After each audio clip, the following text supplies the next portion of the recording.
រឿងសំឡេងច្រៀងពីភ្នូចាស់នៅជាយភូមិឈ្មោះព្រៃស្រមោល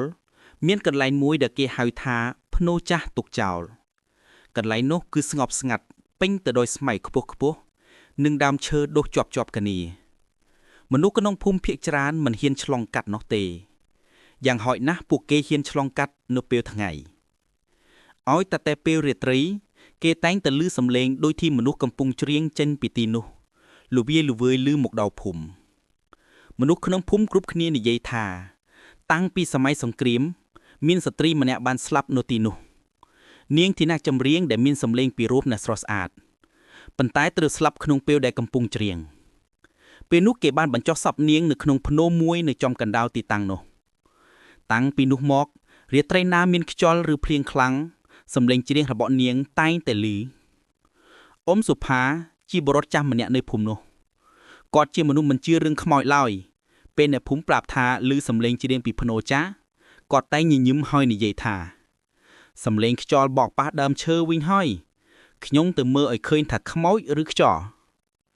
យប់នោះគាត់យកចង្កៀងនិងមែកឈឺមួយដោចេញពីផ្ទះពេលដល់ចំណុចចូលភ្នោចាស់ខ្យល់ចាប់ផ្ដើមបក់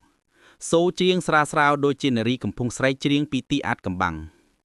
អ៊ំសុផាឈប់ស្ដាប់បេះដូងចាប់ផ្ដើមបុកលឿននិងភ័យសូរនោះមិនមែនសំឡេងខ្យល់ទេ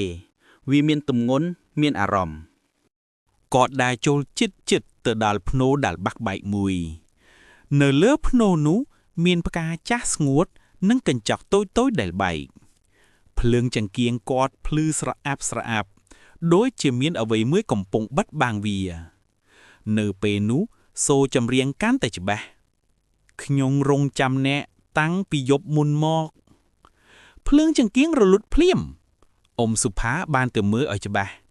នៅលើភ្នោមានស្ត្រីម្នាក់ស្លៀកសម្លៀកបំពាក់ពណ៌សសក់វែងដដី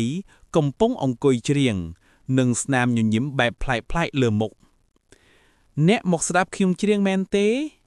នាងនិយាយស្រាលអ៊ំសុផានិយាយមិនចិនសូរនាងនិយាយដូចជាសូរចិនមកខ្លាំងទៅអ្នកមិនគួរមកនេះទេយប់នេះគឺយប់ទី5ខ្ញុំត្រូវការអ្នកច្រៀងជាមួយនារីនោះយកដៃត្រចៀកដូចទឹកកកដាក់ទៅលើដៃអ៊ំសុផាភ្លាម